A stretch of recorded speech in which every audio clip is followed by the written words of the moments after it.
The world was out of control, evil everywhere.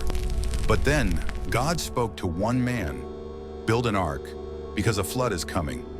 Noah and the ark, a story of judgment, obedience, and hope. In the beginning, the world was beautiful, perfect in fact.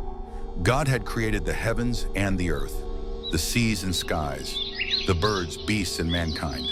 And it was good. But over time, the world changed. People multiplied across the earth, and so did their wickedness.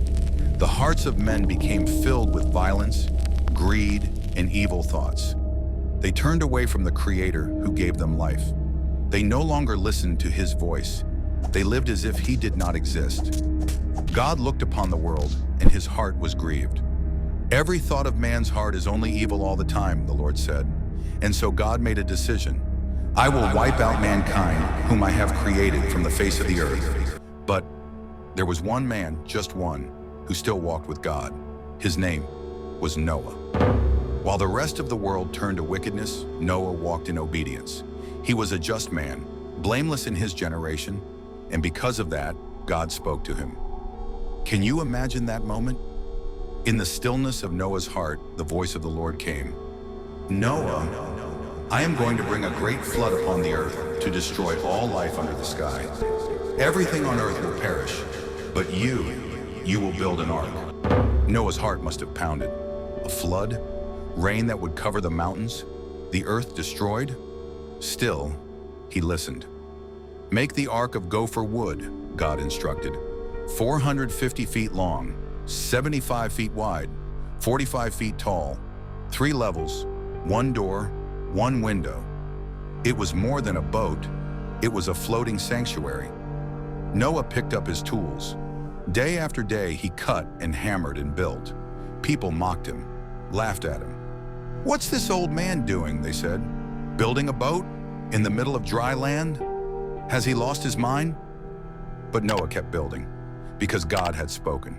For 120 years, Noah worked, preached, warned, but no one listened. They married, feasted, traded, and sinned until the first drop of rain. Then something strange happened. Animals began to arrive, 2 by 2, male and female, lions and lambs, doves and dragons, elephants and ants. Birds filled the skies, beasts filled the hills. It was no coincidence. It was no illusion. God was gathering His creation. Noah opened the great door of the ark. The animals entered row by row, guided by the unseen hand of their maker. Then Noah, his wife, his 3 sons, Shem, Ham, and Japheth, and their wives entered the ark, and God closed the door. On the 600th year of Noah's life, in the 2nd month, on the 17th day, the sky split open. Boom! Thunder roared, lightning cracked, the rain fell. Not a drizzle, but a deluge. The fountains of the deep burst forth, rivers overflowed, oceans surged, water gushed from the sky and from the ground, swallowing the earth. People ran, screamed, pounded the ark's door, but it was too late. For 40 days and 40 nights, the rain did not stop. Mountains disappeared, cities drowned, forests were swept away. Everything that breathed perished, except those inside the ark. The world was silent. For 150 days, the waters covered the earth, but God did not forget Noah. Then the winds began to blow. Slowly, the waters began to recede. The ark came to rest on the mountains of Ararat. Noah waited and waited. He released a raven. It flew back and forth. Then a dove, but it returned, finding no dry ground. 7 days later, he sent the dove again. This time it returned with something in its beak, a freshly plucked olive leaf. Hope. 7 days more. The dove flew and didn't return. Dry ground. God spoke again. Come out of the ark, you and your family, and every living creature with you. And so, Noah stepped onto the earth again. A new world, washed clean. The first thing he did, he built an altar. He gave thanks.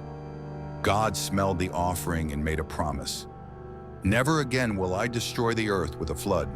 As long as the earth remains, seed time and harvest, cold and heat, summer and winter, day and night will never cease. Then God blessed Noah and his sons. He gave them the earth. He gave them laws. He gave them his promise.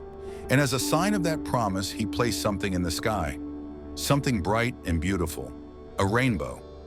Whenever you see the rainbow, God said, remember my covenant between me and all life on earth. It was not just a symbol of beauty, it was a symbol of mercy, a promise that even though mankind may fail, God's grace endures. The story of Noah and the ark is more than just animals and rain. It's a story of warning and of hope. It reminds us that God is just, but also merciful, that obedience matters even when no one else understands, that one person's faith can change the course of history.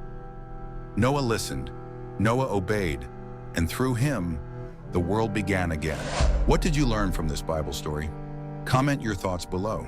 Don't forget to click the like button, subscribe, and hit the notification bell for more animated Bible stories. Kindly share this video with friends, family, and loved ones. Thank you.